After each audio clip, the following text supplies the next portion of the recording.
Hello friends, new topics की series के साथ एक नए वीडियो के साथ आपके समक्ष एक बार फिर उपस्थित हैं।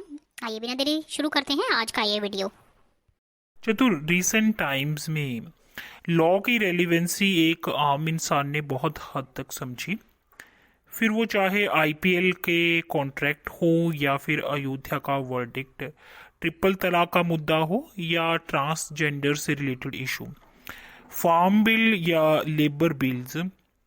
सिविक सोसाइटी ने यहाँ पर ये जाना कि चाहे हम ब्यूरोक्रेट्स हैं, टेक्नोक्रेट्स हैं, पॉलिटिशियंस हैं, हमें अगर लीगल प्रोफेशन को फॉलो नहीं भी करना, चाहे हम सिंपल लेक्चरर हैं, टीचर्स हैं, सिटीजन्स हैं, इलेक्टोरेट, बिजनेसमैन या कॉन्ट्रैक्टर हैं, ये जाना कि लॉ की नॉलेज होना हर फील्ड के लिए बहुत आवश्यक है और उसके बिना गुजारा भी नहीं है।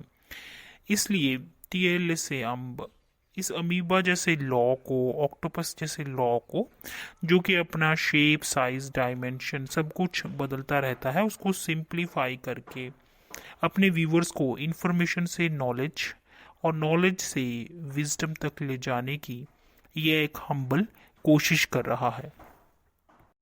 तो अब फर्स्ट असाइनमेंट को डिस्कस करते हैं। मान लो प्लेंटिफ ने अपनी प्रॉपर्टी को डिस्पोज ऑफ कर दिया है और 80,000 रुपीज डिफेंडेंट को उसके बिजनेस को एक्सपेंड करने के लिए दिए हैं। और डिफेंडेंट क्लेम करता है कि भाई मैंने तो पैसे उसी दिन ही रिटर्न कर दिए थे। प्लेंटिफ कहता है अरे भाई आपने कहाँ पे लौटाए थे। डिफेंडेंट आर्ग्यू करता है कि भाई सेल डीड जिस पर कि रिलाय अपॉन करके प्लेंटिफ ने प्रॉपर्टी को डिस्पोज ऑफ किया था वो तो फोटो कॉपी है और जो कि लॉ में एडमिसिबल नहीं है। कानून के हिसाब से तो ओरिजिनल कॉपी ही आनी चाहिए थी, जैसा कि सेक्शन 91, सेक्शन 92 और सेक्शन 144 एविडेंस एक्ट 1872 कहता है कि भाई प्राइमरी एविडेंस लेकर आओ। सेक्शन 22, सेक्शन 60, सेक्शन 6, 91, 92 और सेक्शन 144 अगर इनकी फैमिली को हम एक साथ भी स्टडी करें तो भी यहाँ पर बेस्ट एविडेंस पर ही एम्फेसिस दिया गया है, जैसे कि रूप कुमार थंडानी की लैंडमार्क जजमेंट में ऑनरेबल सुप्रीम कोर्ट ने भी कहा है। प्लेंटिफ अपना सारा केस क्रॉस एग्जामिनेशन के दौरान डिफेंडेंट को पूछता है और जिसके दौरान की डिफेंडेंट एडमिट भी करता है कि हाँ भाई ऐसा एक डॉक्यूमेंट तो बना था, सेल डीड तो बनी थी, फिर वो चाहे फोटो कॉपी ही क्यों नहीं थी, वो ये एडमिट कर लेता है। प्लेंटिफ ये भी आर्ग्यू करता है कि भाई ओरिजिनल डॉक्यूमेंट्स जो हैं वो परचेजर के पास हैं और डिफेंडेंट ये भी मान जाता है कि हाँ जिसने प्रॉपर्टी को खरीदा था ओरिजिनल पेपर उसके पास ही है। तो अब ये जो 8 फैक्ट्स आपके साथ डिस्कस किए हैं उनके आधार पर क्वेश्चन ये है कि whether plaintiff could seek a consequential amendment under Order 6 Rule 17 CPC to back his argument that there was sufficient money after lending 80,000 to defendant which was deposited in his account। तो चतुर, यहाँ पर question ये उठता है कि भाई क्या प्लेंटिफ इस बिलेटेड स्टेज में एक अमेंडमेंट, जिस तरह अगर तुम्हारे कपड़े फिट नहीं आते तो तुम टेलर के पास जाते हो ना, वैसे सीपीसी का भी एक टेलर है ना, ऑर्डर 6 रूल 17, क्या अब प्लेंटिफ जो है उसके थ्रू अपनी प्लेंट को या केस को फिर से अमेंड कर सकता है भाई, ताकि उसने जो आर्ग्यूमेंट दिया है यहाँ पर कि 80,000 रुपीज उधार देने के बावजूद भी उसके पास सफिशिएंट पैसे थे। तो चतुर, यहाँ पर आंसर होगा जी हाँ बिल्कुल। Messrs fair communication and consultant versus Surendra Kardile 2020 latest case law 51 page supreme court. Honourable supreme court ने यहाँ पर ये हेल्ड किया बिल्कुल प्लेंटिफ कॉन्सिक्वेंशियल अमेंडमेंट कर सकता है। रीजंस क्या हैं और रीजंस जानना बहुत जरूरी है, क्योंकि अब चतुर लॉ में यस और नो तो होता नहीं है। लॉ अमीबा की तरह है, एक ही फैक्ट से आपका सारा आंसर चेंज हो जाता है। इसलिए इन 8 पॉइंट्स में जो हमने अभी डिस्कस किए हैं और 7th पॉइंट में जिसमें कि डिफेंडेंट ने खुद एडमिट किया था कि भाई डॉक्यूमेंट तो था, despite the fact that it was photocopy. Once defendant admits, then there is not a fault with the plaintiff to ask for consequential amendment of the plaint. गुरुजी, जहाँ तक मुझे नॉलेज है, ऑर्डर 6 रूल 17 सीपीसी जो है उसे most एब्यूज्ड provision कहा गया है बाय द हायर कोर्ट्स। बिल्कुल ठीक चतुर भाई, इसीलिए अग्रवाल वर्सेस मोदी से लेकर रावणजीत बिल्डर के केस में यह क्लैरिफाई किया गया कि भाई अगर बेसिक स्ट्रक्चर चेंज हो रहा हो तो हम अमेंडमेंट अलाउ नहीं करेंगे। प्लेंटिफ के केस में हम ज़्यादा स्ट्रिक्ट होंगे और डिफेंडेंट के केस में हम थोड़े लिबरल होंगे। और गुरुजी, एडमिशन से रिगल आउट होने के लिए अगर दूसरी पार्टी को प्रेजुडिस होता है जिसको कि मनी से भी कंपनसेट नहीं किया जा सकता, तो यह हेल्ड किया गया है कि अमेंडमेंट अलाउ नहीं किया जाएगा। बिल्कुल ठीक चतुर। पर भाई मल्टीप्लिसिटी को रोकने के लिए अलाउ किया भी जा सकता है। अब देखो, प्री ट्रायल स्टेज और पोस्ट ट्रायल स्टेज यानी कि इशू फ्रेम होने से पहले या इशू फ्रेम होने के बाद अगर कोई अमेंडमेंट आता है तो यहाँ पर हमें एक फ़र्क समझना पड़ेगा। अगर इशू फ्रेम होने के बाद कोई अमेंडमेंट आता है तो ड्यू डिलिजेंस से प्लीड करना पड़ेगा। यह बताना पड़ेगा कि भाई ऐसी कौन सी सिचुएशन थी जो आपके कंट्रोल में नहीं थी और अब आप इस बिलेटेड स्टेज में सूट को अमेंड करना चाहते हैं। पर गुरुजी, यहाँ पर कोर्ट्स ये भी मानती हैं कि उनका काम केवल टेक्निकल जस्टिस ही देना नहीं है बल्कि सब्सटेंशियल जस्टिस भी करना है। इसलिए अगर पैसे से कंपनसेट किया जा सकता है और मल्टीप्लिसिटी भी रुकती है तो नालायकी को माफ़ करके अमेंडमेंट करने दिया जाए। बिल्कुल ठीक चतुर। तो भाई अब असाइनमेंट भी समझ में आ गया और रिसेंट जजमेंट को भी हमने समझ लिया। पर यहाँ पर अब ऑर्डर 6 रूल 17 सीपीसी के कॉन्सेप्ट को भी समझना बहुत ज़रूरी है। गुरुजी, अमेंडमेंट्स शायद 3 तरह के होते हैं। भाई बिल्कुल सही, अमेंडमेंट्स 3 तरह के ही होते हैं।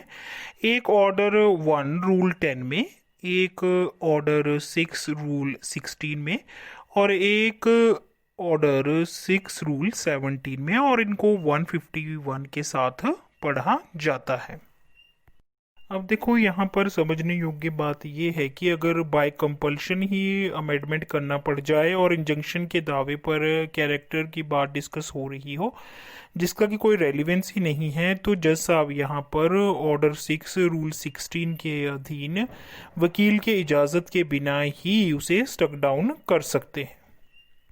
अब चतुर, जहां पर प्लेंटिफ या डिफेंडेंट के वकील से जल्दबाजी में या फिर सिचुएशन में चेंज आने के कारण, सर्कमस्टांसेस में चेंज आने के कारण कोई अमेंडमेंट लाना पड़ जाए तो वो ऑर्डर 6 रूल 17 के अधीन लाया जाता है। और अगर कोई पार्टी ऐड या डिलीट करनी पड़ जाए गुरुजी तो?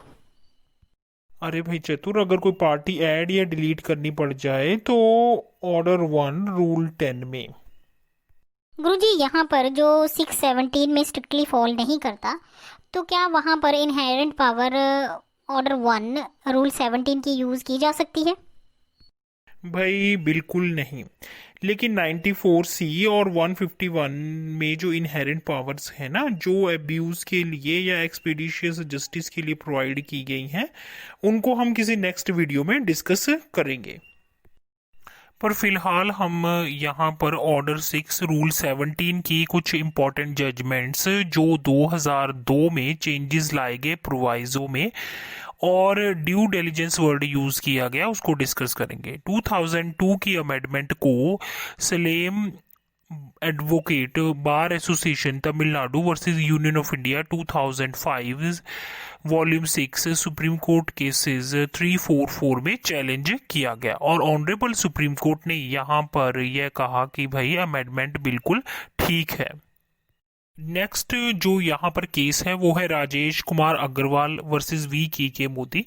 अग्रवाल मोदी का तो हम यहाँ पर केस पढ़ चुके हैं जो बेसिक स्ट्रक्चर का था, और केशवानंद भारती का भी जो केस है वो बेसिक स्ट्रक्चर पे ही था।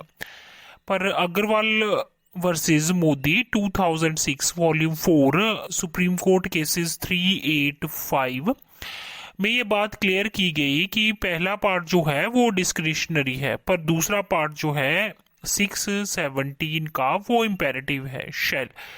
और अमेंडमेंट तभी अलाउ करना चाहिए, ये क्लियर किया गया कि जब रियल कंट्रोवर्सी को डिटरमाइन करने में आपको मदद मिले।